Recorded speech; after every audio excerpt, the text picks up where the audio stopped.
Hey y'all, this is Doc coming back at you again.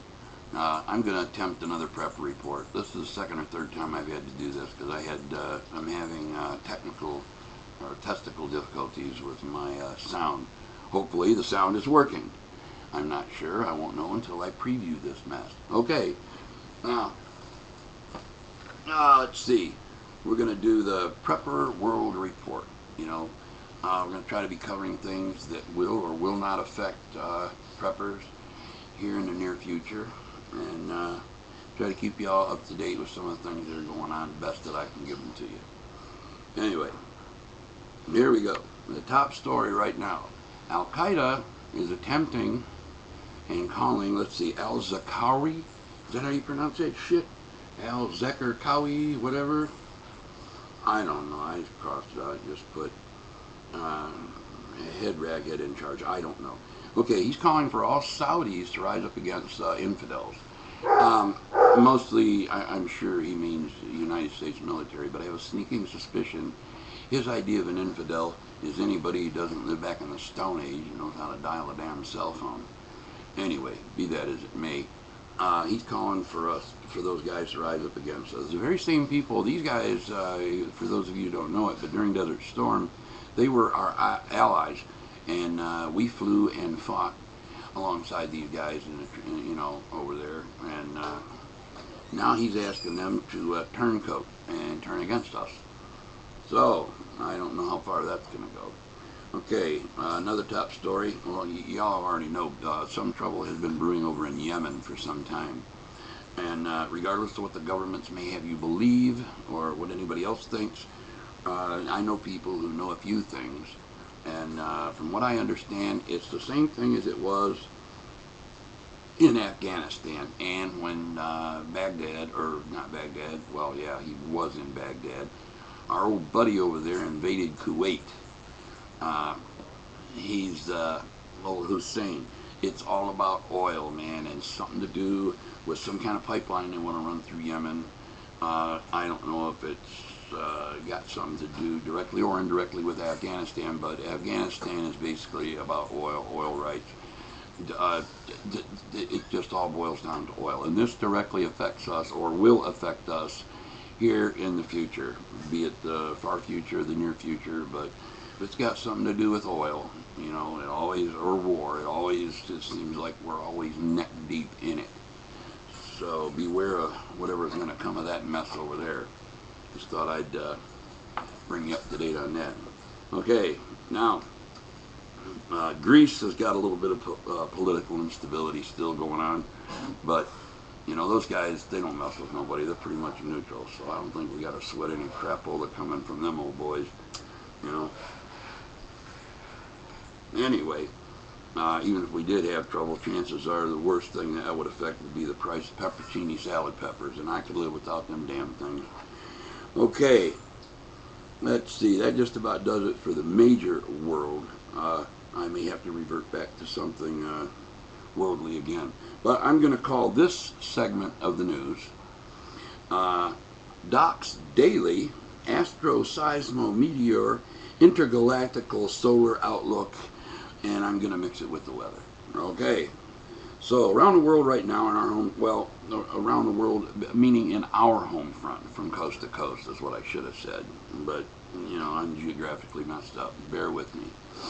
There's no reports of any substantial earthquakes or tsunamis or any related catastrophes so far. The basic weather here, Canada and South America for the most part, is pretty much for the norm, with the exception of some rain out west, and we had a couple of days of rain here on the East Coast. That was day before yesterday. Had 2 days in a row, and that wasn't anything super catastrophic. I mean, it came down hard at times, but we didn't have anything major. Nobody was killed, and there was no damage. So, thank God it didn't wipe out an oil refinery somewhere. We'd all be bending over and touching our toes. And anyway, moving on.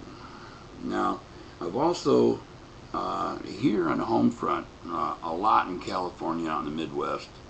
And I've been noticing it too, and I think perhaps y'all have been noticing it too.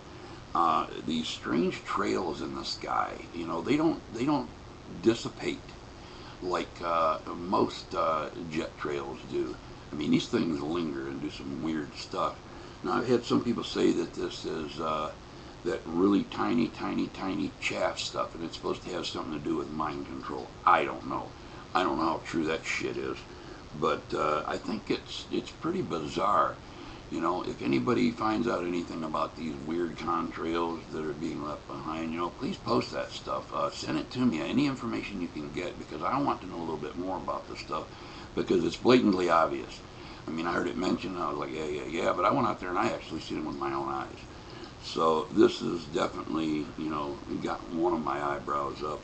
Another thing that's going on right now, in Florida, there were reports of earthquake-like activity. The ground has been shaking, the house is shaking, you can hear the panes of glass shaking. There's weird flashes in the sky, and the most bizarre noises I've ever heard. I mean, it sounds like magnified noises, like from the womb of hell. Never heard anything like it. I've seen some of the videos from it, and there's no reports or no seismic activity reported. And this is going on as far as the United Kingdom, from what I understand, and Brazil. Brazil has reports of it. I've seen videos out of Brazil and from the United Kingdom. Pretty close to Scotland, I'm pretty sure. I can't remember the name of the exact town where the video came out of, but I seen it and heard it with my own two eyes and ears, and at the very best, it is super creepy, man. So if anybody hears anything about that, please try to ship me the information. All right, now moving on. There are no earthquakes. Scientists are still saying global warming's on the rise. Well, we've known that, you know, as long as the factories continue to make stuff and pump that crap into the air, you know, it's gonna, the CO2 emissions or whatever is gonna cause the damn global temperature to rise. So we're kind of stuck with that. The magnetosphere, nothing major to report on that. No polar shift activity. There is, however, scientists are saying that there's a hole in our ozone layer. Now, I'm not sure if ozone is the same thing as a magnetosphere or not. I'm not sure, but I don't think it is. I think they're two different critters. And but the magnetosphere also protects us from, you know, solar blasts from the sun and shit. So we might keep an eye on that, and if there's any, I'll keep y'all updated on any more information I get from that. Let's see. Okay, more locally on the home front. We have lost Donna Summers. The world lost a very beautiful and talented woman. Sorry to see you go, Donna. A lot of us out here, I'm sure you'll be missed. Okay, tonight, Saturday, May 19th, Mick Jagger is going to host Saturday Night Live. Unless he calls it off because he lost his iron, he can't iron them damn wrinkles out of his face so we can tell where his eyes are. Like talking to a damn sheepdog, but only got skin covering his eyes instead of hair. I didn't say that, Mick. Oh, Lord, please forgive me. Anyway, now, and there's a lot of talk about Obama being reelected, which would not surprise the hell out of me, because as far as I'm concerned, what's happening in our time right here was written 5,000 years ago.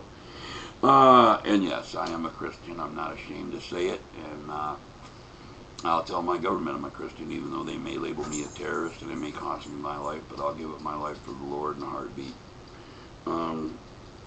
Okay, and in other news, this is going to come to no surprise to anybody, but Trayvon Martin, and during the autopsy, Trayvon, y'all remember good old Trayvon, the innocent little 10-year-old that was chased down and gunned down and murdered by that big old mean fat man with a gun down there in Florida. Oh, it was such a tragedy. Oh, kiss my ass. That thug SOB. Well, that explains the iced tea and all the munchies he had in his hoodie pockets, right? Shoot, he smoked a bunch of pot. Tetrahydrocannabinol. THC is what they found in his system, and not a small amount from what I understand. I understand that his saliva could have probably got 100 men high. Okay, that's just about it. That wraps it up for my prepper report. And I hope it was helpful to y'all. David Sardi, hang in there, brother. We're all hoping you get your rights back. There's a lot of us pulling for you. And as always, Doc loves y'all, and don't let the zombies get you. Adios, amigos.